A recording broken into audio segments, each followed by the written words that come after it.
Alright, for this one we're converting between bases. So here for the first one we want to convert 126 base 7, that's what the 7 down here means, to decimal form. So decimal form is also called base 10. So sometimes in the book and in the problems it might say base 10, sometimes it's going to say decimal form. Both are talking about the same thing, just two different words for the same meaning. So here, whenever we're doing this, this is similar to our expanded form that we had before, but instead of having the exponents on bases of 10, we are now going to have exponents on our bases of 7, since we have base 7 here. So we're going to have 1 times, and similar to the other one in the last section, we're going to have our exponents increase as we go further to the left. So we're going to have exponents of 0, 1, and 2 in this case. If the digits went out further, we'd have exponents of 3, 4, 5, and so on as needed.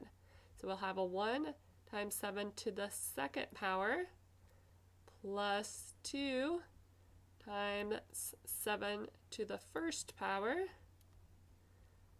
plus 6 times 7 to the 0 power. So remember once again, whenever you're doing these types of problems, to be careful how you're entering these into your calculators. Remember, multiplication has to come before addition. Depending on the calculator you're using, you may have to go through and do those order of operations yourself. Once again, depends on what type of calculator you have. So make sure you are practicing, make sure you get the same answer here. Once you get done entering that in, you should get 69 for an answer for this one. So remember, multiply first and then add those together if your calculator cannot get the right answer doing it all at once. For the second one, it's going in reverse. This time we're going from a number, in this case 247, to base 7. So whenever you're going to a different base, instead of using the multiplication type way like we had for our expanded form, this time we have division, or repeated division is what you may call it, is one way to do this. In the book they show a couple different ways. This is the way I normally suggest. So here, instead of having the division sign go above like you may be used to, we're going to have it below, because we're going to keep dividing as far as we need to until we get to all of our answers. So here, if we have 247 and we divide that by 7, we get 35 for the whole number part. We only want the whole number part. We don't want to write in the decimal part here, just the whole number part. And then off to the side, we need to calculate our remainder. So I'm going to put R for remainder.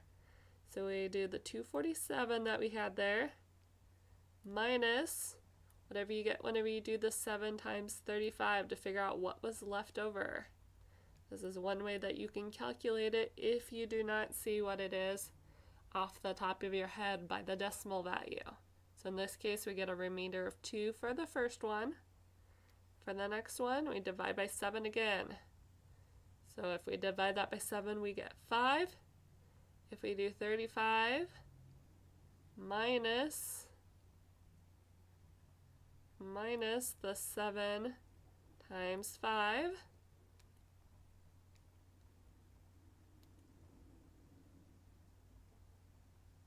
you get 0.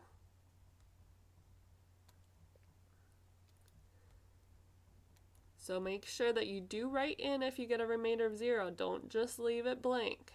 So once again, you're doing that number that was in the division sign minus whatever you get whenever you multiply this outer number of 7 times the 5 here.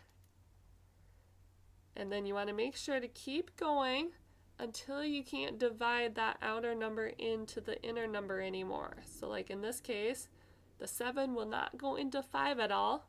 So then that means that the 5 there is your final remainder, because 7 won't go into 5 anymore. So depending on what number you're dividing in, you may have a really long process or you may have a short process, depending on the numbers. And then to read off your answer, if you're doing this repeated division method, you have to read it from bottom to top. So here in this case, if we're converting 247 to base 7, our answer here would be 502 base 7. And you normally write out the name of that base down below, kind of like we had in number 1 there. So our final answer for this one is 502 base 7. If you have questions on this stuff, make sure to ask. I know this stuff tends to be a little bit trickier for students, especially number 2 there.